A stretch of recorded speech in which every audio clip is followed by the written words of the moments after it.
Radio Peloton. Radio Peloton. Et bienvenue à tous les amoureux du vélo et à tous les autres pour un numéro spécial forcément au lendemain du Tour de France avec que des experts autour de la table. Bonjour Nicolas Christians. Salut Thibaut. L'un des meilleurs experts vélo et pas seulement, l'un des meilleurs experts sport de la rédaction de l'ADH. Et puis un homme qui, sans participer au Tour de France, a réussi à se blesser. Bonjour Maxime Jacques. Bonjour, je me casse la clavicule pour être au plus près des coureurs. Alors, bilan de santé d'abord avant de rentrer dans l'actualité sportive. On est sur combien de semaines d'indisponibilité là avec vous ? Une fracture, c'est 6 semaines, donc on est là on est à 2 semaines, mais à mon âge, normalement, c'est un peu plus rapide. On verra si vous allez pouvoir reprendre la compétition avant Remco Evenepoel ou pas, puisqu'on aura l'occasion d'en reparler aujourd'hui. Avant de rentrer au cœur des grandes discussions et des grands débats autour de ce tour, d'abord Nicolas, qu'est-ce que vous retenez, vous, de ces 3 semaines ? Moi, je vais retenir le spectacle et le rebondissement. J'avoue qu'en début de tour, j'étais un peu sceptique, un peu peur d'arriver au paroxysme, à l'apogée de la domination de Pogačar et d'avoir un petit peu d'ennui qui en découle. Finalement, seulement 4 étapes, si j'ose dire, pour Pogačar. On en avait eu 6 quand même l'année passée, donc il a laissé la porte un peu plus ouverte aux autres. Aussi, en partie grâce à cause de la blessure de Joao Almeida, son meilleur équipier. Donc on a eu plus de rebondissements, plus de spectacles, plus de surprises aussi dans les Alpes. Le tour de la victoire contre l'ennui, c'est un peu ça ? L'ennui qu'on nous pronostiquait, qu'on nous prédisait, on l'a évité ? Oui, on l'a eu. Enfin, globalement, je pense que les gens qui espéraient des attaques de Vingegaard et un grand duel ont peut-être quand même été déçus, bien sûr. Mais voilà, il y a eu d'autres éléments de satisfaction, notamment ce dimanche avec Montmartre qui a tenu ses promesses. Et on reparlera des Belges dans quelques instants parce que si on a vaincu l'ennui sur ce Tour de France, c'est en partie grâce à nous et surtout grâce à eux. Maxime, ce que vous retenez, vous, de ce Tour, c'est quoi en quelques mots ?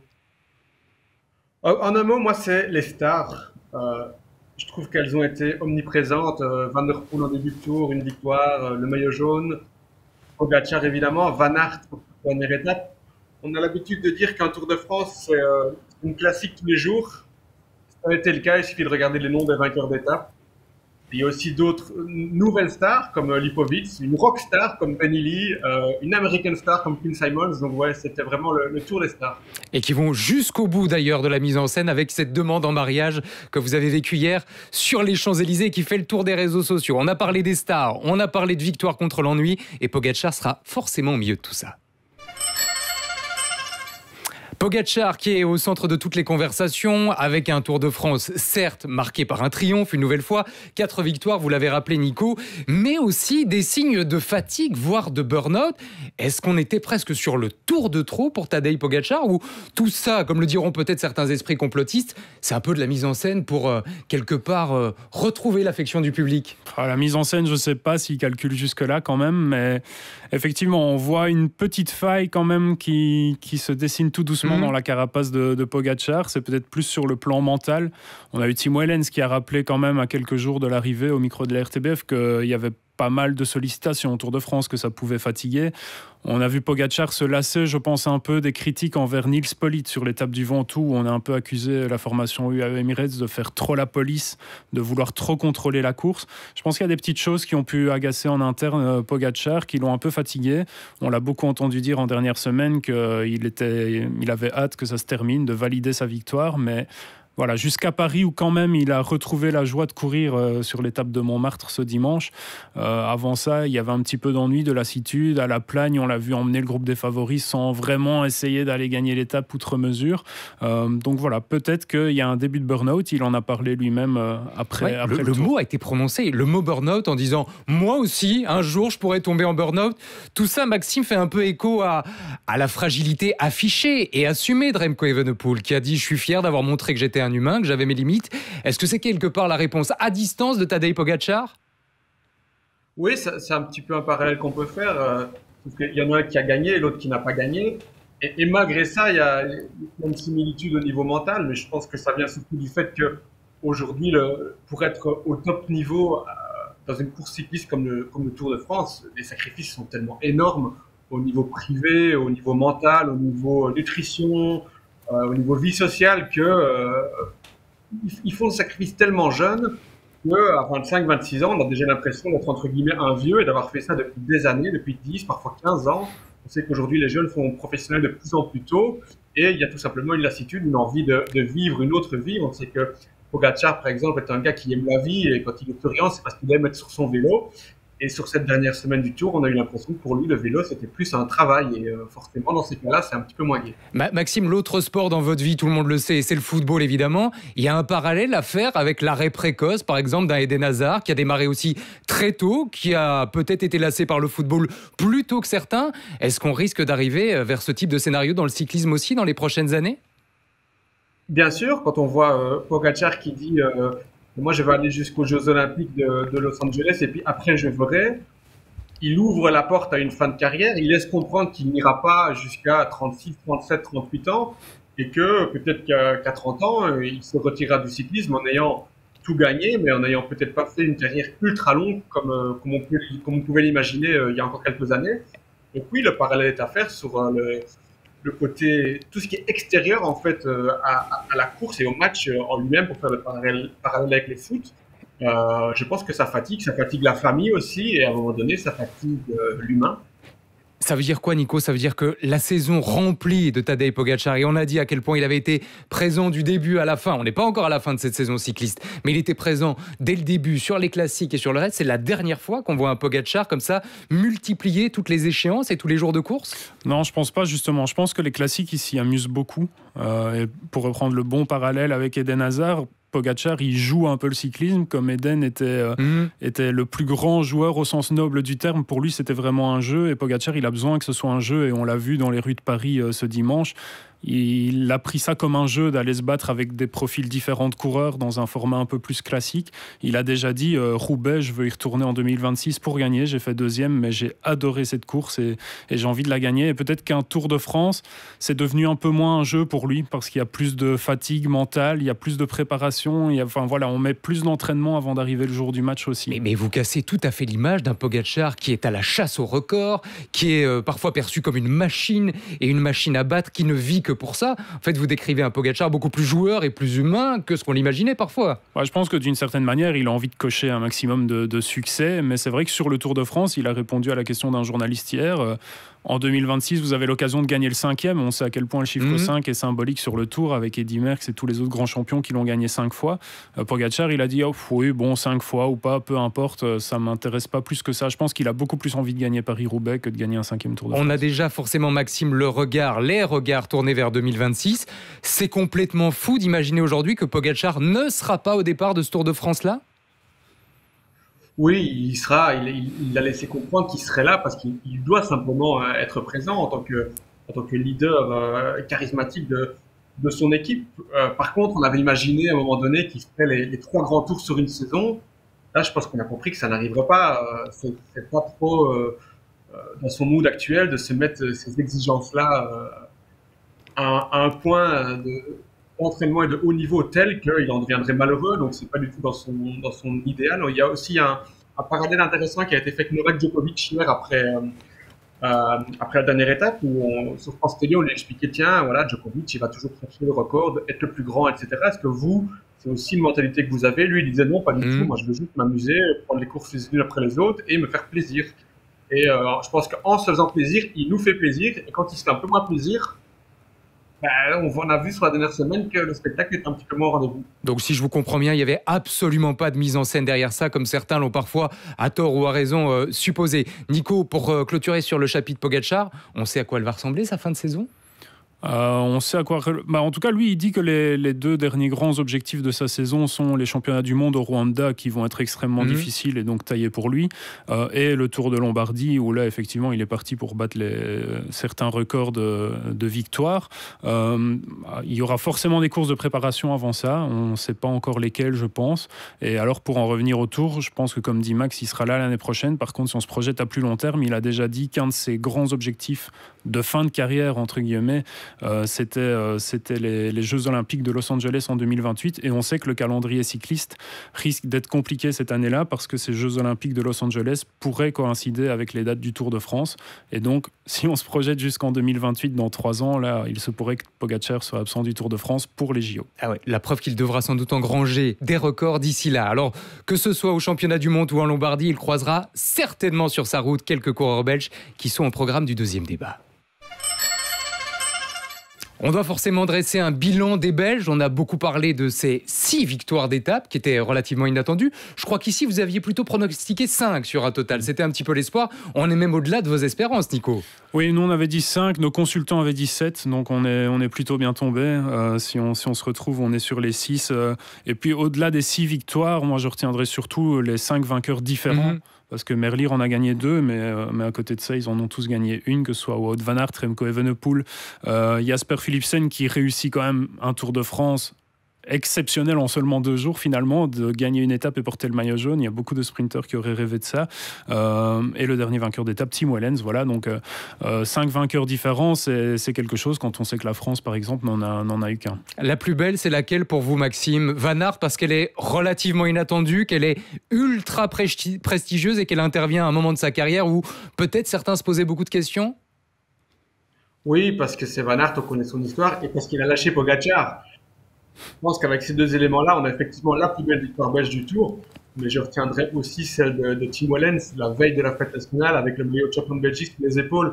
Un solo de 35-40 km, un coureur dans la forme de sa vie, qui arrive comme équipier et qui finalement a son heure de gloire. C'était aussi très, très beau à voir. Est-ce qu'on peut se dire un mot des Belges qui n'ont pas gagné, mais qui ont marqué des points? Alors, je ne sais pas si vous voulez citer Arnaud Delis ou d'autres, mais est-ce qu'il y a des noms qui vous viennent en tête comme ça, Maxime? Honnêtement, Arnaud Delis, j'ai été très surpris et très agréablement surpris de sa deuxième partie de Tour de France. Il avait traversé la première semaine comme un fantôme et vraiment dans la difficulté. On le voyait presque lâcher le premier tous les jours. Et puis petit à petit, c'est revenu, d'abord dans la tête, il l'a dit lui-même, voilà, il s'est fait mal un jour, il a compris que oui, je sais encore me faire mal. Et puis il y a eu ses top 5, 3e place, 4e place, encore une 7e place ici à Paris, alors que la veille, si on se souvient, à La Plagne, il a lâché le groupe de sprinteurs, donc du groupe Eto.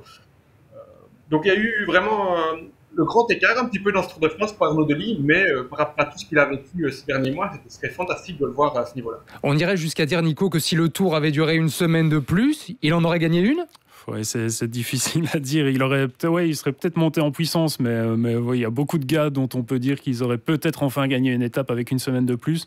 Et peut-être qu'en fait, ce serait juste Pogacar qui en aurait gagné plus, Vingegaard, Van Aert, qui effectivement montait en forme. Donc oui, Delis, c'est quand même une bonne surprise. Max avait dit avant le Tour dans Radio Peloton, pourquoi pas nous surprendre finalement au moment où on s'y attend le moins et gagner une étape. Et finalement, il n'a pas gagné d'étape, mais il nous a quand même agréablement surpris. Et puis on peut aussi parler de Thibaut Nys dans les Belges qui n'ont pas gagné. C'était pour lui son premier grand tour. On sait que son équipe a beaucoup hésité entre l'aligner sur le Giro, le Tour, la Vuelta finalement, étant donné que Thibaut Nys accorde beaucoup d'importance à son calendrier de cyclocross. Le Tour de France était le grand tour sur route qui se prêtait le mieux. Voilà, c'est un petit peu un échec dans le sens où il a beaucoup souffert en début de tour à cause d'une chute précoce le premier jour, mais il est quand même allé au bout de ce Tour de France. Il s'est fait mal, on l'a un petit peu vu à l'attaque, notamment sur l'étape gagnée par Tim Wellens, et il est parvenu à aller au bout de ce Tour de France. Et on sait qu'un premier grand tour chez un jeune coureur, c'est très important pour franchir un cap, et donc aller au bout, c'est important. Et son entourage disait, Thibaut Nys, il doit apprendre à se faire mal, il doit apprendre à accepter qu'il y ait des journées très difficiles, parce que pour l'instant, c'est un coureur de course d'un jour qui prépare bien son affaire, et quand il arrive le jour J, en général, il est en forme. Sur le Tour de France, ça ne sera pas le cas, il aura des journées très difficiles, et je pense que mentalement, Thibaut Nys a franchi un cap sur ce Tour. Je mets le dossier Evenepoel de côté, Maxime, parce qu'on en reparlera évidemment dans quelques instants, mais certains de ces Belges, ils risquent d'agiter le mercato qui va s'ouvrir là le 1er août. On pense par exemple à Arnaud Delis, on sait qu'il y a la fusion supposée entre Intermarché et Lotto. Ça veut dire qu'il vient de valider son contrat ou il n'y avait pas vraiment de risque pour lui? Il n'y a pas vraiment de risque parce qu'il a un contrat avec Lotto jusqu'au fin 2026. Par contre, et ça c'est une information qu'on a sortie il y a quelques semaines, c'est que même durant sa période très compliquée durant le printemps, son agent David Van Der Poel a reçu pas mal d'appels d'équipes du World Tour qui étaient intéressées par le profil d'Arnaud Delis pour entre guillemets le relancer. Donc c'est bien la preuve que son potentiel, tout le monde en est conscient et qu'il sera encore présent sur des grandes courses à l'avenir pour jouer la gagne. On parle des Belges qui ont cartonné sur ce Tour, vainqueur ou pas vainqueur d'étape. Il y en a un à qui vous conseillez, Nico, de changer d'équipe lors de ce mercato parce qu'il doit se relancer d'une façon ou d'une autre? Non, pas vraiment. On avait parlé de Tim Wellens, mais on a eu la preuve que même en étant au service du plus grand coureur du monde, il a sa carte de temps en temps. Il l'a eu 2 fois sur ce Tour de France et il a gagné une des 2 étapes. Donc c'est plutôt un beau score. Wout van Aert, on le sait, il est à contrat à durée indéterminée avec son équipe Visma Lease Bike et ça ne changera pas. Tim Merlier, il est encore sous contrat. J'ai pas la durée exacte en tête. Peut-être que Max l'aura, mais pour quelques années chez Soudal Quick-Step, je pense que c'est 2027 ou 2028. Il va recevoir l'aide notamment de Jasper Stuyven la saison prochaine. On va renforcer son équipe, donc c'est pas vraiment à lui de bouger. Je pensais plutôt à Jürgen Foré, son manager général, de venir encore mieux l'entourer pour éviter notamment le cas du sprint de Valence où il n'est pas très bien placé et il subit un peu la chute devant lui. Donc je pense qu'avec encore un meilleur train, il sera plus efficace, mais il ne doit pas forcément quitter l'équipe. Donc voilà, on les a tous dit. Jasper Philipsen, pareil, hein, il est sous contrat encore pour quelques années chez Alpecin de Koenig. Et on a vu qu'il a quand même régulièrement toute l'équipe à son service, y compris Mathieu Van Der Poel. Même son de cloche chez vous, Maxime. Je mets de côté les 2 gros poissons dont on va parler là maintenant, à savoir Wout van Aert et Remco Evenepoel. Pour les autres, ils sont tous au bon endroit au bon moment? Oui, je pense qu'ils sont bien au Belge. Il y a aussi des coureurs qui ont changé d'équipe l'hiver dernier, parce que le plateau est hivernal en vélo. Et je pense qu'un bon exemple, c'est Victor Kampenarst. Il a gagné l'an passé sur le Tour de France chez Lotto. L'objectif de sa vie, quasiment, il a été transféré chez Visma Lease Bike. Et là, le tour qu'il a effectué, c'est le meilleur Victor Kampenarst que j'ai vu de ma vie, personnellement. En montagne, il était incroyable. Il a lâché les grimpeurs. Il a donné un relais fantastique à Jonas Vingegaard dans le Mont Ventoux. Des étapes de baroudeur, il était présent. Il était bien plus fort que l'année dernière, dans un rôle différent. Mais c'est clairement un coureur qui franchit un palier en changeant d'équipe. Donc ça peut effectivement donner peut-être des idées à d'autres, même si, on vient de le dire actuellement, nos top coureurs sont quand même tous plus ou moins au bon endroit. Et on l'a compris chez vous, beaucoup de grandes distinctions, de plus grandes distinctions et parfois même de félicitations du jury. Il est l'heure de parler de nos 2 gros, à savoir Wout van Aert et Remco Evenepoel. Avec une question, un Tour de France évidemment contrasté selon que l'on s'appelle Remco ou selon que l'on s'appelle Wout. Quelle fin de saison pour chacun des 2? Il y a encore des échéances à cocher dans le calendrier? Et si oui, lesquelles? Parce qu'il va falloir faire des choix là, Nicolas. Dans les 2 cas, les échéances à cocher, elles semblent assez évidentes. C'est le championnat du monde d'un côté, mais Wout van Aert a déjà dit qu'il ne s'y intéresserait pas, ce sera trop dur pour lui. On imagine que Remco Evenepoel quand même aura envie d'aller à Kigali titiller Tadej Pogacar. Et puis l'autre échéance, avec l'équipe nationale également, c'est le championnat d'Europe en Ardèche en octobre, où on sera sur un parcours moins dur qu'à Kigali, un peu hybride, avec des bosses quand même difficiles, mais qui peuvent à la fois convenir à Wout van Aert et à Remco Evenepoel. Donc les 2 pourraient être intéressés par un maillot de champion d'Europe que porte actuellement Tim Merlier, qui est un compatriote, donc ça peut donner des idées. Vous aviez évoqué la Lombardie pour Pogacar il y a quelques minutes. C'est aussi un rendez-vous pour Remco ou pas? Probablement. Maintenant, Remco, il est sorti du Tour en étant assez fatigué, je pense, physiquement et mentalement. Il n'a pas eu peur de dire qu'il avait besoin de souffler. Et pour la première fois, après un échec, Remco, il ne parle pas du futur, il ne donne pas d'échéance et il ne donne pas d'objectif dans les prochains mois. Donc je pense qu'il a réellement besoin de souffler.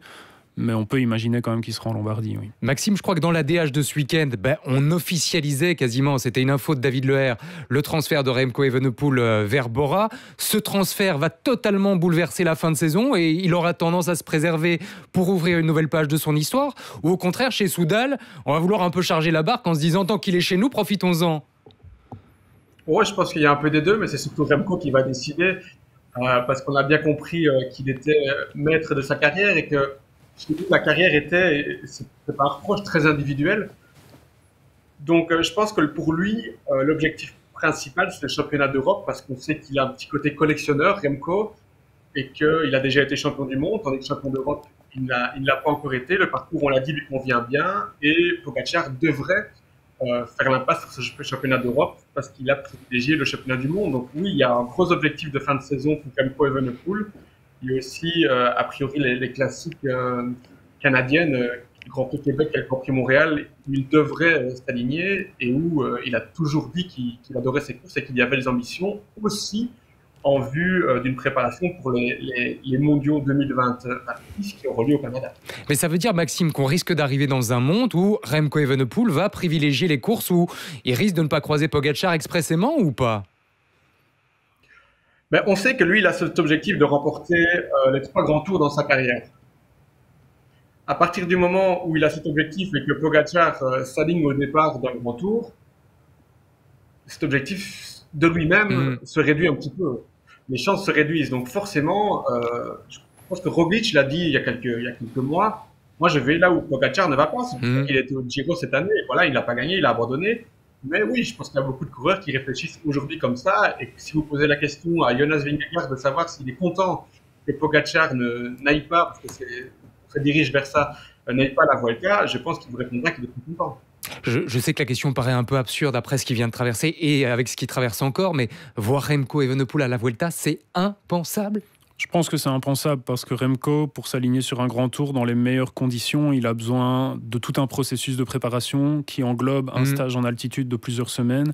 On sait à quel point il a dû travailler cet hiver déjà en rééducation pour son épaule, puis pour préparer la saison, puis pour préparer le tour avec justement des stages en altitude. Je pense que mentalement, pour l'instant, il n'est pas prêt à partir en altitude. La Vuelta, ça commence dans 4 semaines, je pense. Ça veut dire qu'il devrait presque partir maintenant en altitude pour commencer sa préparation. Il n'est pas en état psychologique pour le faire, avec en plus, on l'a dit, un transfert à finaliser qui doit sans doute aussi prendre pas mal d'énergie mentale. Donc non, Remco à la Vuelta, j'y crois pas. Vous me parlez beaucoup d'étapes psychologiques de Remco Evenepoel, ça veut dire que les problèmes physiques qui ont été cités ces derniers jours, on a parlé de la sinusite, de la côte cassée, ce n'est qu'une partie seulement du problème Remco aujourd'hui, et on prend le mot problème évidemment avec des guillemets. Oui, sur le plan physique, la fracture de la côte, elle va se résorber toute seule, il n'y a pas de miracle à faire, on ne va pas lui mettre un plâtre autour de tout le buste, et je pense que ça devrait déjà se régler dans les prochains jours. On parle quand même d'une fracture qui date du championnat de Belgique d'il y a un mois, donc j'imagine que ça se résorbe petit à petit. La sinusite, on le sait tous, ça dure normalement une semaine maximum. Il y avait surtout beaucoup de fatigue, à la fois physique et effectivement mentale aussi, mais il parlait beaucoup de fatigue suite au fait qu'il a vécu un vrai contre-la-montre pour arriver au Tour de France en forme, qu'il a sans doute trop poussé son corps pour être prêt. Donc c'est sans doute ça qui va lui prendre le plus de temps à résorber, c'est de retrouver un petit peu de fraîcheur. Oui. Un mot encore, Maxime, avec vous sur le dossier Wout van Aert.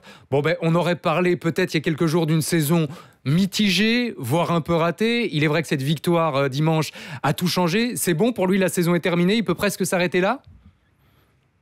Oui, en moins d'un an, il a quand même gagné sur la Vuelta, sur le Giro et sur le Tour de France. Donc rien que pour ça, on peut dire bravo. On a beaucoup critiqué, je mets ça entre guillemets, cette 4e place sur le Tour des Flandres, par exemple, sur Paris-Roubaix. Alors qu'avec un peu de recul, on peut se dire que c'est quand même fantastique vu d'où il revenait de cette horrible blessure à la Vuelta. Mais je pense que il y a un sélectionneur, Serge Pauwels, qui aimerait vraiment bien avoir Wout van Aert à Kigali. Je ne sais pas si vous avez vu la story de Serge Pauwels ces dernières heures. Il a fait une capture d'écran du profil de la rue de Pic, donc la butte Montmartre. C'était plus ou moins 1,2 km à 5,8% de moyenne. Et la story suivante, c'était le profil de la côte finale du championnat du monde au Rwanda, Kigali. Et je dis côte finale, mais elle serait escaladée plus d'une dizaine de fois. Et ça ressemble quand même très fort. C'est pavé, il y a une partie raide, il y a aussi une partie un petit peu moins dure. On se dit que ça conviendrait très très bien à Wout van Aert. Et je pense que Serge Pauwels a vraiment très très envie d'avoir Van Aert avec lui à Kigali, soit pour jouer un rôle de dynamiteur, soit pour jouer l'équipier modèle, comme ça a été le cas l'année passée aux Jeux Olympiques comme Evenepoel, soit pour gagner lui-même, parce que le Van Aert qu'on a vu dimanche est capable de faire quelque chose à Kigali. Et on a souvent rappelé, au-delà de la victoire d'hier, à quel point Wout van Aert savait se mettre au service de ses coéquipiers, voire de ses compatriotes, parce qu'il l'a fait aussi pour Remco par le passé. Un tour peut en chasser un autre. Le Tour de France féminin a commencé, je crois que c'était samedi, en tout cas ce week-end. Nico, votre pronostic pour le podium, parce que là encore, il risque d'y avoir des surprises dans les prochains jours. Oui, il y a déjà eu des surprises avec l'abandon de Marlène Reuser le premier jour. C'était quand même une des principales candidates au podium final.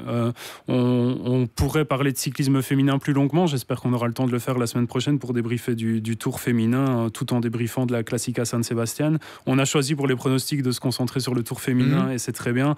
Moi, sans grande surprise, je dirais Demi Vollering en 1 parce que c'est la meilleure coureuse du monde, c'est la Pogacar des filles. En 2, je dirais Kasia Niewiadoma qui est la vainqueuse sortante et qui semble en très bonne forme. En tout cas, elle l'a montré ce week-end de très bonnes jambes.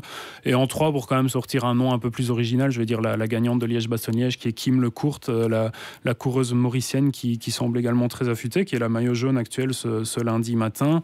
Tout en en faisant attention à Puck Pieterse qui a vraiment, la spécialiste du cyclocross, qui a vraiment bien préparé son affaire et qui semble être arrivé sur le tour avec une préparation spécifique pour la montagne. Maxime, est-ce que vous rajoutez une touche belge à ce pronostic ou vous vous alignez ? J'aurais bien aimé rajouter Lotte Kopecky, mais on a vu que son début de Tour de France n'était pas à la hauteur de ses attentes et qu'elle n'était pas dans la forme espérée. Par contre, je vais ajouter une touche française avec Pauline Ferrand-Prévot, qui apparaît vraiment très bien sur ces premières étapes, qui est très affûtée. Et on sait qu'elle a un petit côté Van der Poel quand elle coche un objectif. Elle qui est très polyvalente, elle y parvient souvent. Elle s'est donné 3 ans pour gagner le Tour de France, mais elle est au départ déjà cette année pour le gagner. Donc moi, je ne serais pas surpris de l'avoir sur le podium final. Et chose promise, chose due, on parlera plus encore de cyclisme féminin la semaine prochaine autour de cette table. L'actu cycliste qui ne s'arrête jamais, que ce soit sur dh.be ou dans vos quotidiens. Merci Nico, merci Maxime. On se retrouve très vite pour d'autres infos vélo. Radio Peloton.